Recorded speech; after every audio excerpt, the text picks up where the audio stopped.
Coming by, and Allison is pitting again. Bobby Allison is in.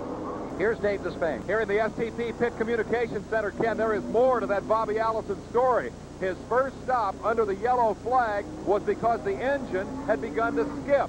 They think that it's not picking up fuel, but they're also speculating that they might have some water in the fuel system. They really don't know what's wrong with the car. TIL. You occasionally see that in social media, which means today I learned. Actually, I had to look it up because I kept seeing it and had no idea what it meant. So I did a TIL on what TIL means. A recent Today I Learned moment for myself was stumbling across a story about Bobby Allison being sabotaged during the final race of his championship season. Check out Double Hat there. I think that's Pop Allison, leader of the Peach Fuzz gang. Someone probably said, hey, we just won a championship. Let's be humble, show some class, dignity. Nope. I'm already pulling on a bottle of liquid comedy. I got 2 hats on, and it's time to get crunked. So how was Bobby Allison sabotaged? Someone put sugar in his gas can. So during the final race of 1983, where Allison needed to finish at least 13th to secure the championship, his car fueled with gas and sugar. What does sugar do to an engine? It certainly won't help your performance. Sugar does not dissolve in gasoline. So if it gets in the fuel line, it can clog up the fuel filter. Or worse, if it gets through the filter into the engine. Imagine my surprise reading this story, and I'd never heard it before. How is it possible, all my years of following NASCAR, I had never heard this story? You may be saying, well, Benjamin, everybody knows this story. Well, I didn't. So I'm doing an In the Spotlight, Bobby Allison, Sugar in the Tank, Sabotage. Before we get to that, let's talk about the team Bobby Allison drove for during his championship season, DieGard, and their history leading up to 1983. Founded by Mike DeProspero, you don't know how many takes I did for that last name, and that was the best I could do. And Bill Gardner. Find someone who looks at you the way Bill Gardner looks at Bobby Allison.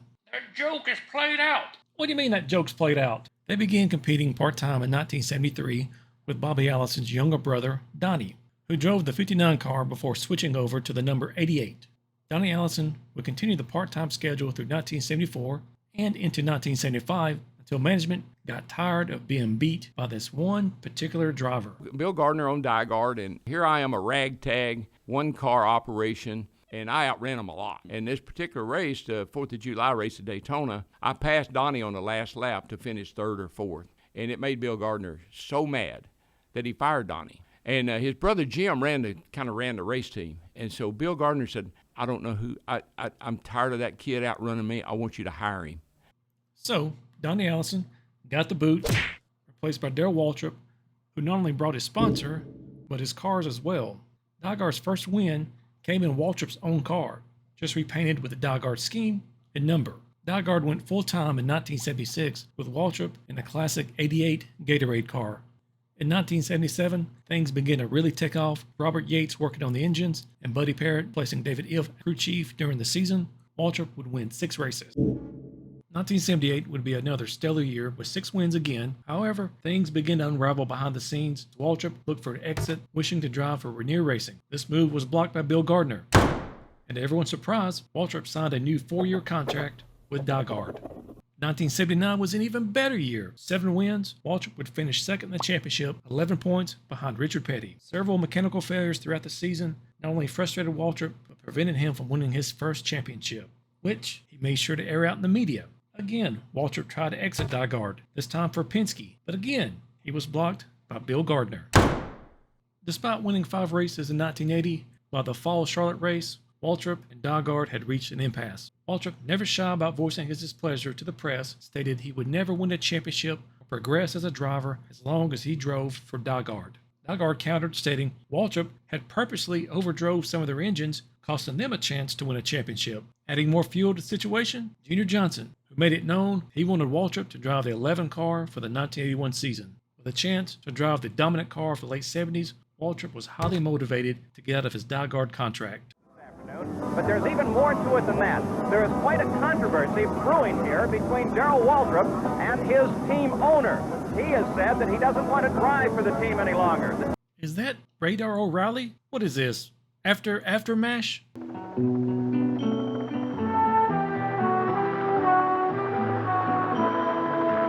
I don't know what's worse, that joke in general, me calling one of the greatest motorsports announcers Radar, or the fact I know who Radar Raleigh is. Team has responded. He is under contract and he must drive. Now, Bruce Jenner and Gary Gerould are down in the pits with the principals of that controversy at this moment. Watch Darrell Waltrip during this interview. It's like he's in a hostage video, blinking Morse code something about being held against his will. Well, Paul, indeed we do have the principals at the start of a very interesting situation prior to this 500 miles at Charlotte today. Bruce Jenner is one of the drivers who has been contacted by Bill Gardner pertaining to his race plans for 1981. Bruce, of course, is part of our team today. And Bruce, perhaps we should start with you. Your comments about this most unique situation. Well, my comments are, one, I'm flattered for two reasons. One is that I would be sent this telegram and asked to drive a car like this because I am been in the sport for over a year now, and it's very nice to be thought of that way. And the second reason I'm flattered is the company that I'm in. I'm not the only one that got a telegram. You got guys like Rutherford and Paul Newman who are very established, very good drivers. So I'm flattered, and I'm interested. I would like to talk about it. Yes. Nygaard's master plan was to force Waltrip to sit out the remainder of his contract. And that's why they were making offers via telegram to Jenner, Johnny Rutherford, Mario Andretti, F1 champ Alan Jones, and my boy Luke, Paul Newman. Mr. Gardner, And yes, they were serious. your position at this point, do you have any idea really what's going to happen next year with your Nygaard racing team? Well, I know one thing is that we're racing next year, and my position today is that I have to find a driver to drive the Gatorade 88 car next year. And so my interests have expanded beyond the NASCAR drivers that presently compete in the sport to the gentleman that Bruce referred to earlier. I joke about Bill Gardner. He came to NASCAR with zero experience in regards to motorsports. What he did have an abundance of experience in was running a business, contracts, and litigation. He would apply these concepts to NASCAR, which at the time was very foreign to the sport. Why was Waltrip having such a difficult time? Drivers were not used to having contracts, and no one could draw up a better contract than Bill Gardner. Would you still like to have Darrell Waltrip behind the wheel of your race car? Yes, no question. Well, Darrell is standing alongside. Darrell does not want to talk at all about this particular situation. He has requested specifically that we not allude to that particular, his future, his driving future for 1981. So, Darrell, let's talk a little bit about the race today. Oh, they're having a race. With all of this going on, how does it affect your concentration? Does it bother you out here as you get ready to go racing? Well, I'm a race driver, first of all, and the biggest thing on my mind is the National 500 today, and we've got Rockingham, Atlanta, and Ontario, and I think I've still got a shot at the Winston Cup Championship, and until the season's over and that's behind me, I'm not thinking about 1981. That interview took place before the Fall Charlotte race of 1980, where a young driver named Ricky Rudd would finish fourth, catching the eye of Nygaard. Cut your hair, hippie!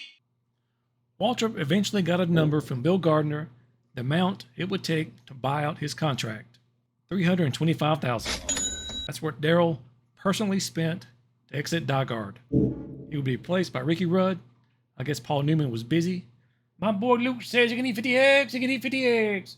But Waltrip had a message for Rudd as he departed Nygaard. Well, Ricky Rudd followed me, and Ricky Rudd was sitting in the outside office there when I walked out, and I said, "Buddy, you won't last 2 years with that crowd." I said, "Good luck."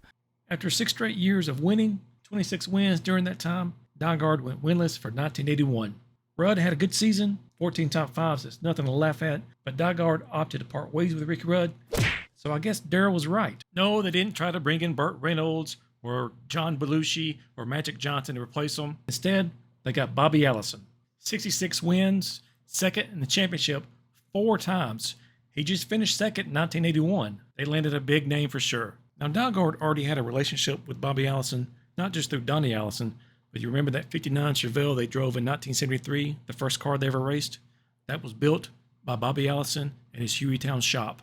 Success followed with 8 wins and a second place finish in the points to champion, you guessed it, Darrell Waltrip.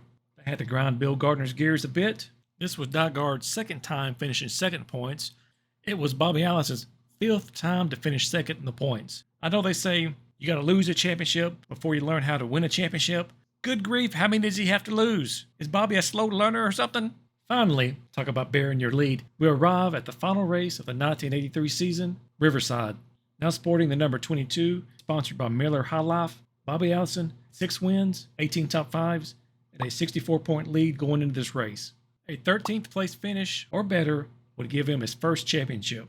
Today, Bobby Allison completes his 20th attempt to win the Grand National Stock Car Championship in the Winston Cup. He has never succeeded at doing that for the last 2 years. The younger man, the outspoken Darrell Waltrip, has outrun Allison for the title in this, the last event of the year. The question today is, will Waltrip do it again?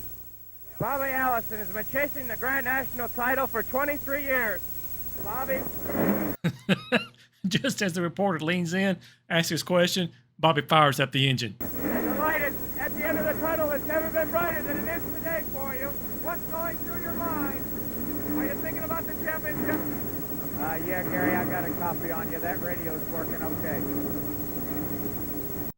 After all that, all he does is just give a thumbs up. He just asks this long, convoluted question, and Bobby's like, thumbs up.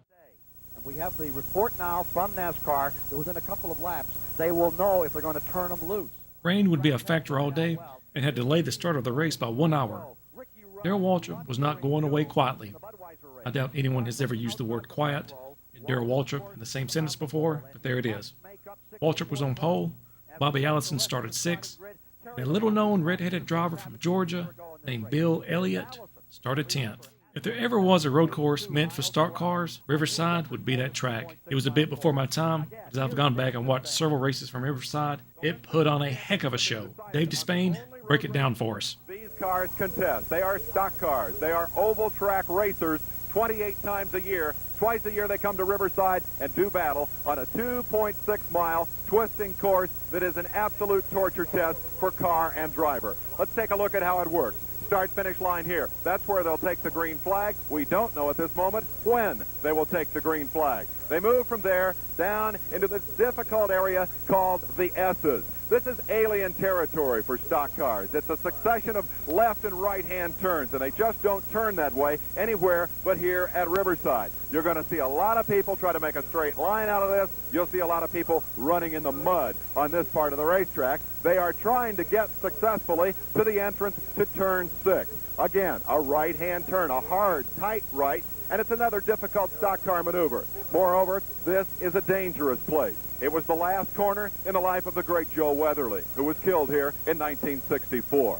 From turn 6, a short sprint up this straightaway to turn 8. Again, very difficult. In fact, the toughest turn on the track. This is a courage corner. It is banked the wrong direction. That means that the car is thrown out of kilter 119 times every lap around turn 8. The guy who can hammer the throttle right here gets the momentum for the long run down this backstretch. That's a 170-mile-an-hour stretch, and if you've got a car length advantage here, you can stretch that because you've got that momentum to 8, perhaps 10 car lengths as you come down to here. Turn 9, the hardest braking point on the racetrack, from 170 miles an hour down to about 100 miles an hour to negotiate this area. The car groans and shudders and complains, and if you miss the mark by just a little bit, you're going to go hard into the retaining wall. It was here last year that Terry Labonte suffered the worst crash of his career just 1 year ago today.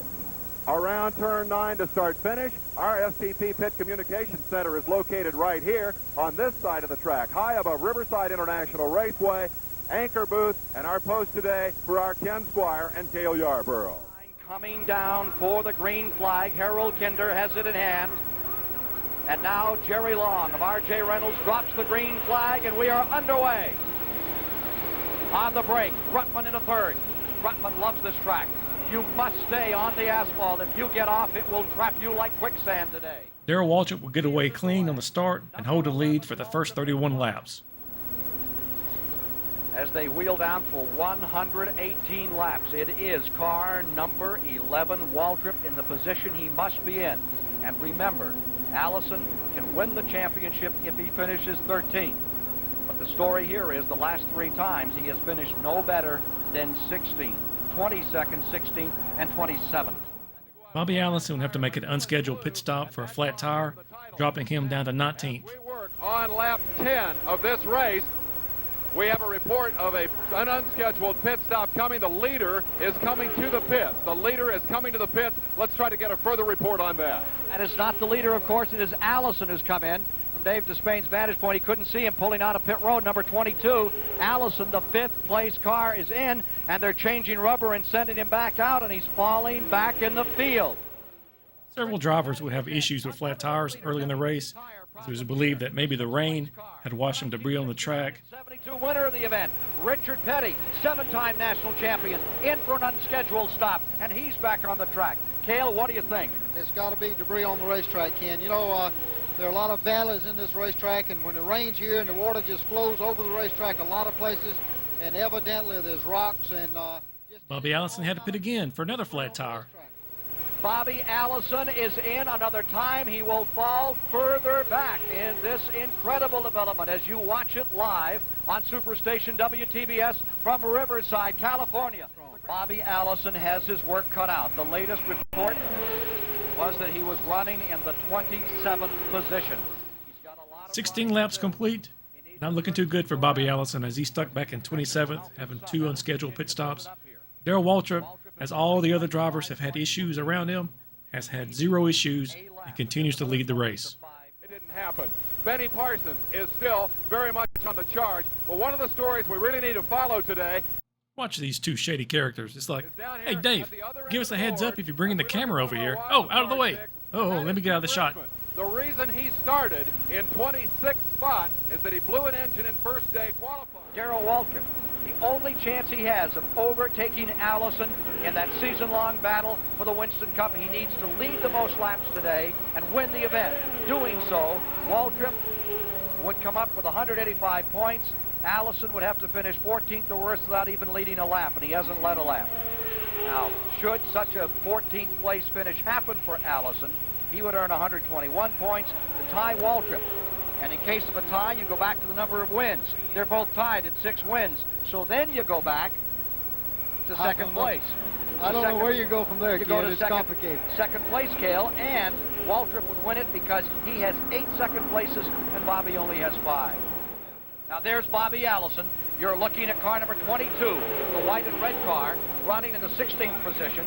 In front of him is Herschel McGriff as he tries to close in through there. Allison is moving up. Leaders pit and Richard Petty inherits the lead, but not for long as Tim Richmond, who started 26, has been hard charging to the field and passes the king. You just saw him sneak down the inside. Now Tim Richmond has the lead, but he hasn't crossed the line yet, so it's not official. And it's not going to be official because he's about to go a little bit sideways. Richard Petty goes back in the lead. Petty is retaking the lead. There goes Waltrip into second. Richmond falls to third. With Richard Petty in the lead, caution would come out for the first time of the day for debris on the track. Before this caution, during the green flag pit stops, Bobby Allison was able to stay out and lead at least 1 lap, giving him 5 bonus points. And as they wheel down into the corner, it'll be Richard Petty, number 43, in the lead. Restart at lap 37. Richard Petty in the lead, Harry Gant running second. Well, the stories continue to develop. Richard Petty has popped out in front. And while we were away, Benny Parsons has just scooted into second place. And if you wonder what happened to Darrell Waltrip, who dominated the first part of this race, it's now he starts having issues with shifting, and he's having to hold the shifter in place. And in 7th, dropping back to 7th, is Darrell Waltrip. Waltrip now in 7th as Tim Richmond has passed it. As for Bobby Allison, he lies 13th. TBS didn't catch it on camera, but Benny Parsons has passed Richard Petty for the lead, which is something considering Benny Parsons had a drop to the rear of the field because he pitted before the green flag. So he's raced his way all the way up from 43rd to the lead. At issue is Richard Petty, number 43. He has not come around. There is number 55. It is the new leader in the race. What happened to Richard Petty? Well, he had a flat tire. At this point, we're about 47 laps into the race. Bobby Allison has moved up to 7th, so it doesn't appear he's having any kind of fuel pickup issue at the moment. The 22 car is in again. What's the story here? I believe this is Allison's 3rd flat tire of the day. What do you think, Kel? Absolutely flat tire. They aren't looking under the hood. They're just checking the tires. And Allison is going to pit again. Number 22, Allison has just taken another circuit of the track, and he is back on pit road. as we're watching. And here we go again. No, this is not a replay. He goes out one lap, comes right back in, changed tires again. So apparently he had another flat tire where they changed the wrong side the first time. I don't know what's going on here. Ever he needs to win it now. Gail, how about it? Well, evidently they changed the wrong tires on the car. So Benny Parsons maintains the lead as his car is smoking like crazy, which is amazing. It doesn't seem to affect his performance. Darrell Waltrip is running 5th. Bobby Allison has now fallen one lap down, running 14th. And we have 51 laps complete. Looks of concern on the faces of the crew of Benny Parsons, Copenhagen. Leo Jackson, crew chief for Benny Parsons in the 55 car. But look at Andy Petrie in there in between them. He finds a way to stay in the camera. I see you, Petrie. Oh, look at me. Concerned about that? Caution comes out for J.D. McDuffie, who is stopped on track. Here's where we stand. We're on lap 62, so we've passed halfway. There is rain in the area. Darrell Waltrip is running 5th. Bobby Allison, still one lap down, is running 14th. If the race was to stop right now, it would be official. Bobby Allison would be the champion. That's J.D. McDuffie's number 70 off the course. Sanford, North Carolina campaigner J.D. McDuffie. That's too bad. As Benny Parsons pitted when the caution first came out, Bobby Allison stayed on the track and got his lap back. We are just back under green. We have a few spatters of rain on the window here at the start-finish line. Jamie D. McDuffie's car has been picked up after the second caution of the day. Only 2 thus far. And Benny Parsons made the right pit stop, and he stays in the front-running position. In the second spot now is Tim Richmond. And in third is Dale Earnhardt. That is the late report. That is the man we're all watching. 72 laps about to be completed and 47 remaining in the Winston Western 500, and the rain is a bit more intense here at the start-finish line. Let's take a moment to enjoy some Riverside action as Tim Richmond passes Benny Parsons for the lead. Much harder now. Here they are in turn number 9. In this turn 9 area, they're getting a fair amount of weather. And as you come out of 9, you pitch it right to the wall, Kale. There's the second place car. Here they come, sliding out of the corner. You're with Richmond as he fights the wheel out of turn number 9. And he's picking Benny up a little bit more each lap. He is now to within 10 car lengths, and it could end within a lap or 2 here today. Hal Needham has just come by the booth. His car, of course, just went out. You're back with Richmond. You saw him bounce off that curve that time. Yeah, Tim is really, he's really putting all he's got into the effort to get around Benny Parsons, because he knows if it rains, he's got to be in the lead to win this race. There he is, right there, and he's pulling up. That's a tough place to pass there in that turn 6. They muscle each other, and Richmond is taking the lead. He threw it to the inside in turn 6, and Tim Richmond has got in front of Benny Parsons. The final race, the $10 million series. You're also watching number 22, Bobby Allison, who is currently in 9th position. And after 20 years of effort, Allison in this race, he's led 1 lap. He is now in 9th with 143 points. Waltrip has led 33 laps. He is in 3rd position with 170 points. The difference, 27 points between them in this event. As Tim Richmond continues to lead, we get caution number 3 on lap 83 for rain. Caution is coming on the track. Yellow is coming out. There is a caution on the track. Number 22, Allison, is taking this opportunity under caution as rain is pelting the track now. It's coming down a gusher here at the start-finish line area. Bobby Allison pits again, and now we hear the first comment about there's something wrong with the engine, with the fuel pickup. They're not sure what's going on. Allison is pitting again. Bobby Allison is in. Changing rubber. Again, evidently, Bobby thinks this racetrack's going to dry out. I don't think he would have made that pit stop had he thought that the race was going to finish under rainy conditions. So, well, he thinks it's going to dry. He's on the tail end of a lead lap. There's nothing for him to lose here. He's running in 9th, and he can make it back up, and feels he has a pretty good chance of getting back there without losing a lap. So he's doing everything he can to get himself a little insurance. Here's Dave Despain. Here in the STP Pit Communications Center, Ken, there is more to that Bobby Allison story.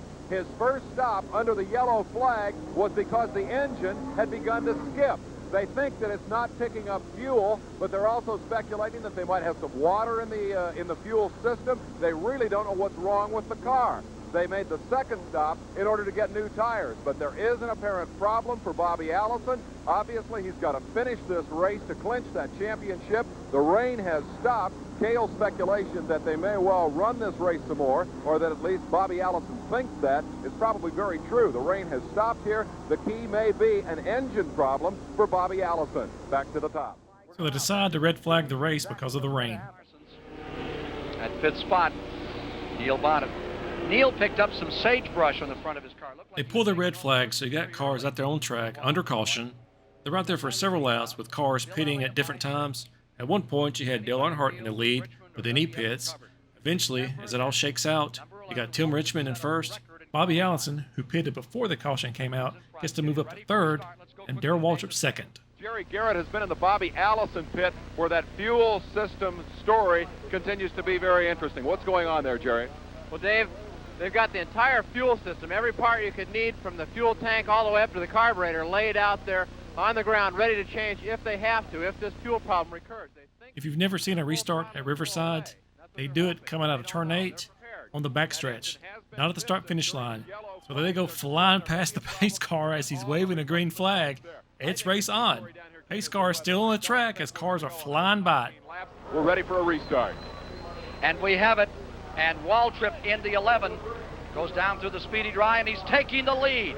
Darrell Waltrip is thrusting car number 11 back in front. Darrell Waltrip, despite having transmission issues, is able to get the lead from Richmond. There was a secret communication over the radio where someone said to Darrell Waltrip, "You've got an itch, scratch it," which I believe was code for, "We have sugared the tank. Allison will be dropping out soon. Go win this race." Or I just made that up.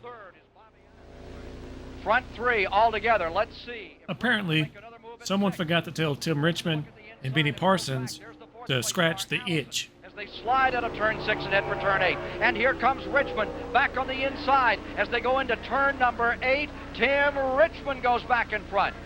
Bobby Allison is in the 4th position.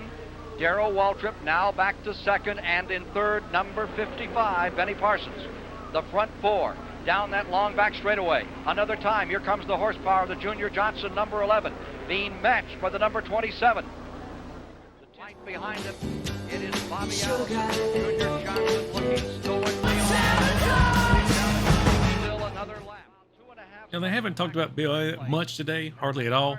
I haven't really seen him on camera, but here he comes. 4th place car moving up. That's number 9, Bill Elliott. Elliott snarling along up through. You got Bobby Allison making another unscheduled pit stop. Bobby Allison has come into the pits with car 22. They're checking it over. They're rolling him back out. They top the tank. Why 4, Cale? They didn't do anything else. I didn't see them change tires or anything. I don't know what happened. Gary Nelson conferring with some of the crew. Bobby Allison was just in a moment ago. Just a precautionary topping off. No, our problems aren't over yet. We're losing fuel pressure. It looks like after about 12 or so laps, it starts losing pressure, and we're worried if it runs out up in the turn 6 or up in the S's area.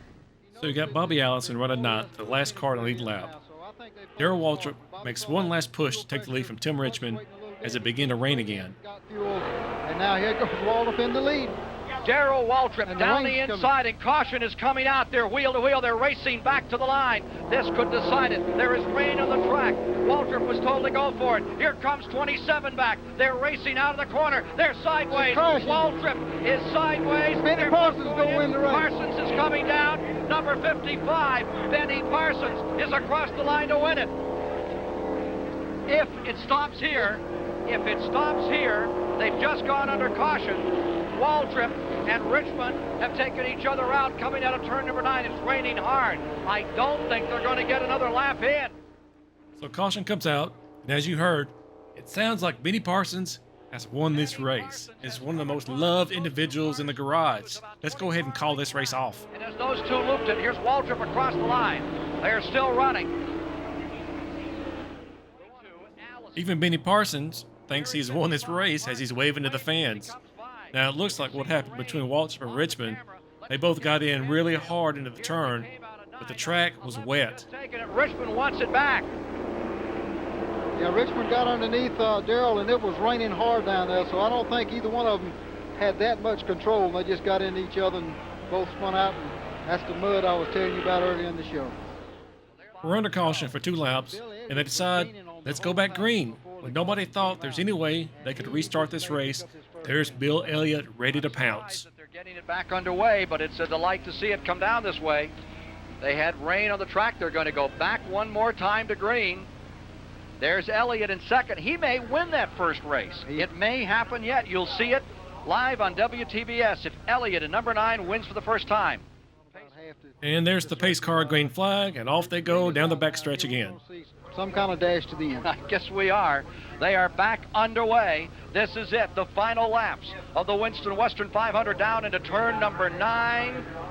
Parsons is in front. There's Elliott in second. There you see Tim Richmond in third. Neil Bonnet up to fourth. Battle for the lead as they go down into the turn. In the inside, it's Elliott. On the outside is Parsons. Who's going to give? Parsons going back. Bill Elliott is in front. Can he stay there? Can he win the first race of his career? The Ford is in front. Whoa, a hard smack as Benny Parsons ran into the side of 27. Here they are still fighting as they come out of that turn number 1 area. Parsons back to second. Tim Richmond is in third. Neil Bonnet is in fourth. What a slugfest. What a way to end it. Bill Elliott drawing away now. He is really running a good race now. And the rain would pick up again, causing the caution to fly for the final time of the day, giving Bill Elliott his first win if he can make it back around for one more lap. And turn number 9 is wet. Very slippery turn number 9. Here they come off the corner. Richmond right to the wall. One car in trouble. Neil Bonnet tagged it and came away. There's Bonnet coming by. And the rest of the field, there's Waltrip back in 6. Caution is coming out.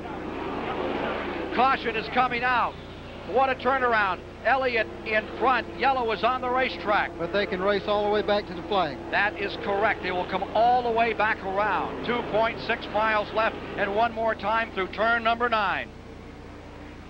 Bill Elliott stays in front, and with no tread on those tires, those slick tires, it is treacherous, mean going here. Bobby Allison has let them go race. He has the championship. His quest is over for Elliott, who has never won a race. It can happen here. You may be seeing it live today on Superstation WTBS, long back straightaway. He's being cautious. It is raining. It's coming down pretty strong now. Here he is down that back stretch. Bill Elliott in number 9, headed for turn number 9, which is very damp. I mean, how nervous do you have to be? You can see the water on the track is wet, and they're out there with slick tires, still giving it all because they got to race back to the line. There is no, the field is frozen at time of caution. No, you got to come back around. $250,000 may lie with car number 9, Bill Elliott. Bill Elliott coming down out of the corner. Here he is. Down off the turn, Bill Elliott's number 9, and here's the battle as we watch those cars out back slithering out of the corner. Elliott's won it. Parsons is coming across in second, and at third it will be Neil Bonnet. Fourth is going to be Earnhardt. Fifth will be Richmond at the line as Richmond lost it in turn 9. We were sure there was going to be trouble, and we were watching that turn number 9 area to see if they were going to get through it. They're under caution. This race still has 2 laps to go. Under caution. 8 second places. And now, car number 9, Bill Elliott, is headed for his first victory. He fought for it. He won it under strange circumstances today. The Bill Elliott crew coming down onto the track. His 2 brothers. His brother Ernie is standing almost directly across from me now. What a quest this has been for this team. A family effort. They rent one car when they come to the track, and that's it. They keep the whole crew in it. You'll see as many as 8. Gosh, I hope the officers didn't hear about that. Getting back and forth to the track, and usually it's an economy car. There's the crew, and there's the checkered flag coming out for Bill Elliott, who has just won his first race. So Bill Elliott wins his first race. Darrell Waltrip finishes 6th. Bobby Allison finishes 9th. 20 years of trying. 20 years of frustration. Bobby Allison is your champion. Finally. You stole that from Mike Joy, you hack! Who said that? We made it! We made it! Nygaard Miller! Junior Johnson apparently was so upset he caused the weather to knock out the video feed. Hits here as the weather continues to get worse. Let's go to pit center. There is Bobby Allison out of his car. That's his mother with him, his wife Judy, the family all here. A very happy Mom Allison standing by. And it is Bobby Allison. And there's the headline that he's won the race.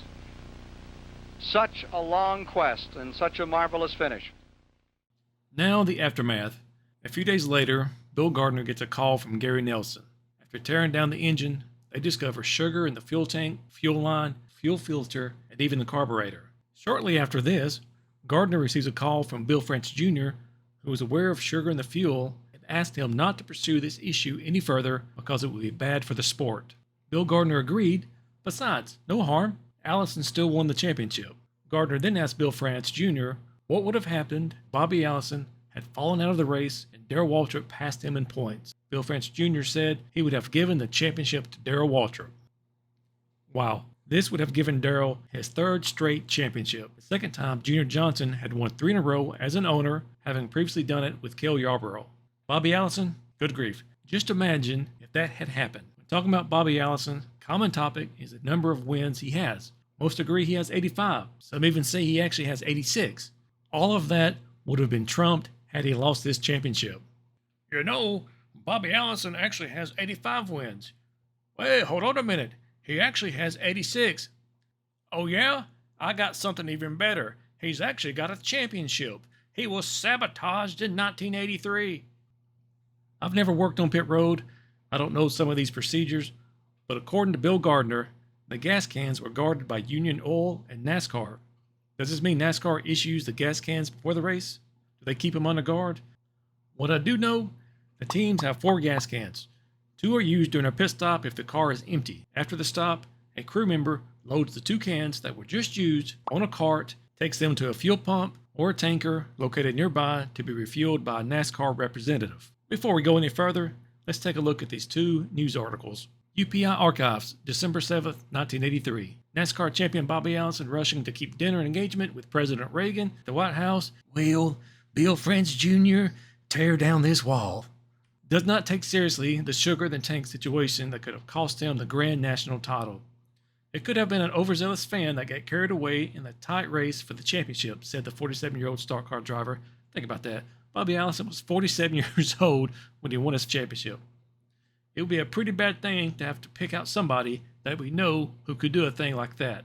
It was revealed Tuesday that sugar was found in the fuel system of the car Allison drove. Bill Gardner, chairman of Diagard Racing Company Incorporated, said sugar, which will destroy a car's engine, was found in the gasoline tank, the gas line, the fuel filters of Allison's Buick. Now, the Los Angeles Times is November 8th, 1987. In 1983, Allison came to Riverside with a slight lead over Waltrip. Everything went wrong in the 83 race, but I guess perseverance won out. He said, "We had 2 flat tires and someone put sugar in the gas tank, but somehow we kept going and won the championship. The 2 flats put us out of contention for the race, but I still had to keep going if we were going to beat Waltrip. The car started running really bad in the middle of the race. We couldn't figure out what was wrong. It wasn't until 10 days later, crew chief Gary Nelson tore the car down in the shop back in Charlotte that we discovered the sugar. We suspected something when the car kept missing, but we never thought it would be sabotage. By the time we discovered it, there wasn't anything we could do about it. Besides, we'd won the championship, so we're all happy. But to this day, I wonder who or why someone would sugar in someone's fuel. We figured out that somebody must have hung around the refueling station. When one of our crew went to the bathroom or something like that, he dumped a load of sugar in one of the refueling cans. After Gary drained the gasoline and let the fuel cells dry out,